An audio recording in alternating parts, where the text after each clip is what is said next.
Welcome to the Tech Egg. Don't get scrambled. Enjoy the video.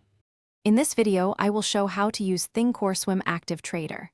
Open the Active Trader layout and sign into your account immediately, then enable paper money if you need practice. Set up the DOM and ladder to display your preferred increments and trade size. Assign hotkeys for faster entries and exits, and link charts to the ladder for context. Keep risk per trade small and use alerts to monitor positions.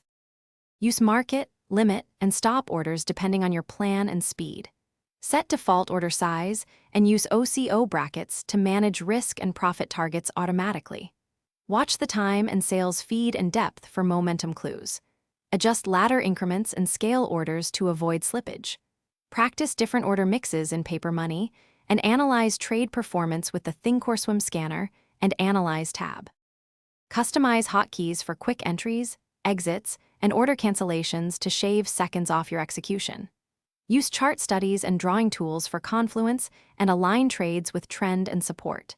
Set daily loss limits and size positions using % of account or fixed dollar risk, and monitor correlated instruments.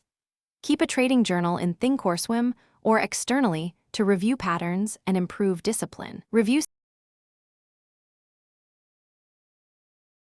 Thanks for watching. Consider subscribing if I helped unscramble your problems.